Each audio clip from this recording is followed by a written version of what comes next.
penalty, executions have been suspended by an informal agreement, pending two important Supreme Court rulings that could do away with the death sentence for good. Meanwhile, however, San Quentin retains its macabre, supposedly merciful instrument of death in full working order.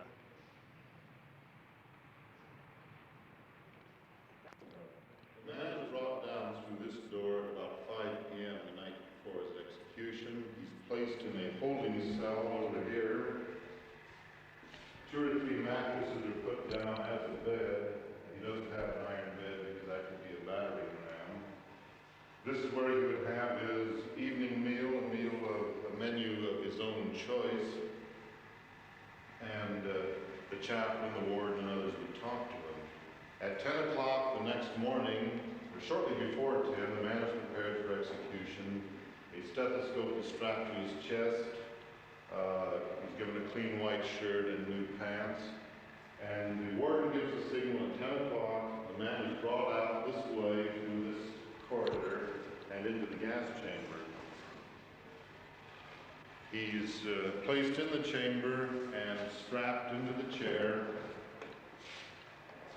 Now, just preceding his entering the chamber, the cyanide pellets have been fixed to the lever system. The man is then strapped into the chair. The door is closed and sealed, and the seal tested to be sure that it's airtight. The acid is then run in through a series of valves from the chemical mixing room. As soon as the acid has filled the vats, one of the execution team pushes forward this lever. This lowers the cyanide pellets into the acid.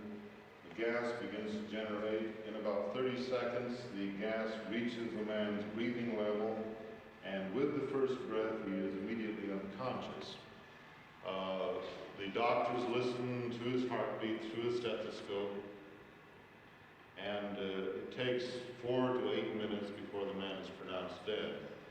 Afterward, they introduce a neutralizing solution, flush out the acid, start the blower that removes the gas from the chamber, and, as I say, insert a neutralizing substance, either ammonia or sodium hydroxide.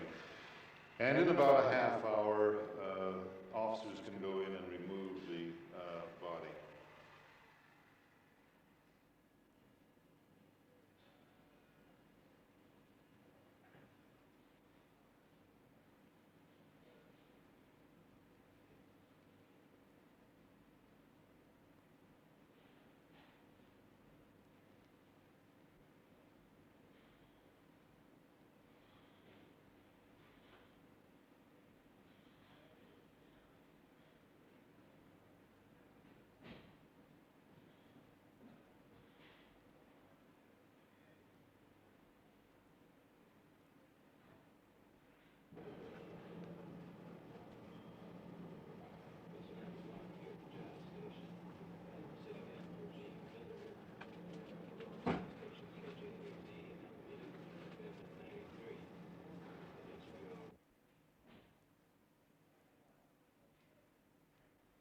I have the dubious distinction of being the only man that walked in one door of the gas chamber department and walked out the other door.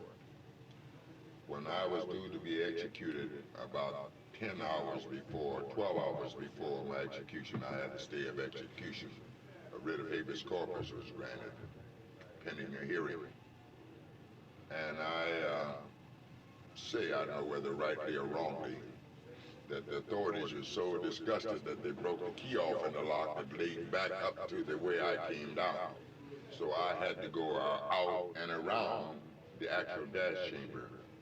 And I had You were actually in the gas chamber? I went in the gas chamber, sit down in the chair, looked at the slot that drops the pill, walked out and told the guard, I hope I never see this place again, let's go.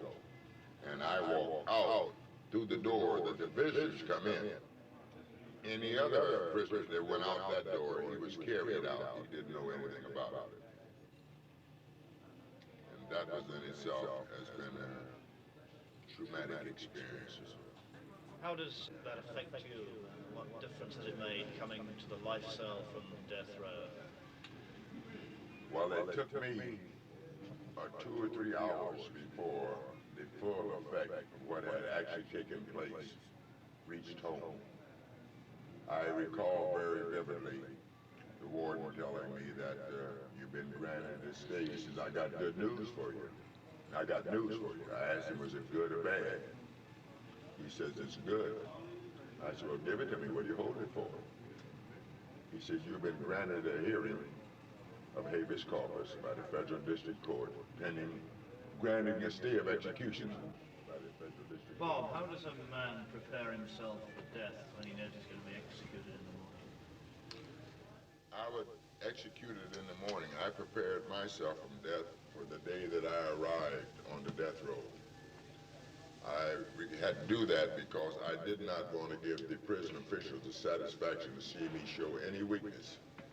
And if one doesn't prepare himself, when that guards, those 3 big burly guards walk up in front of your cell that evening, put their key in the lock and say, all right, you're ready. You wouldn't be ready. So I prepared myself. Just when I got down to the last days, I prepared myself, said I was not going to think beyond right here, today and now, not tomorrow, not half an hour from now. So when the warden told me I had my stay, it took about, quite some time. I said, that is all right. Yes, that's all right. Yeah, that's all right. Bring on the food. I told him that I didn't care for anything to eat. I didn't see where a living dead man need anything to eat. But when he told me that, then the full significance didn't come through until I was back on condemned row a couple of hours. I had one experience. I saw one fellow, I read a paper with the 2 youngsters that I saw die. Laughed and joked about it. They prepared themselves. Then I saw a big Alcatraz killer come there that busted down and cried and whimpered. He couldn't make it. He wasn't prepared. But I've noted, as a general rule, you might say God or fate or whatever you want to believe in, seemed to give one the strength to meet that ordeal when it came about. Very seldom I saw anybody show any weakness, what we might call term weakness. How does living on death row for such a long time change you? I cannot put into words the change that goes about in a man that did that many years on death row. However, I will say that I was told by Dr. Marcel Frem, one of the renowned psychiatrists of the country, that it would be a many year, that I would take a many year to recover from the experience. And I found him to be exactly correct. Can you describe what it's like, daily life is like now? That is quite a job to experience that, to explain that and put that into words. I will say it's quite an feat to be living today, enjoying seeing your fellow man laughing, playing cards and so forth today. Tomorrow he's dead. Died from no natural cause. Died from man's inhumanity to man, you might say.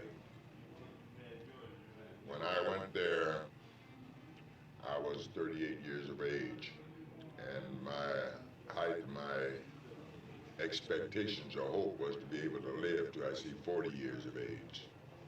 No one in my family had attained that age of 40, and I had the desirous distinction of it. The first man that I saw was a youngster, I think he was 21 years old. They told me I would forget over it. I have never gotten over it yet. A young man had his life chopped off at 21 years of age.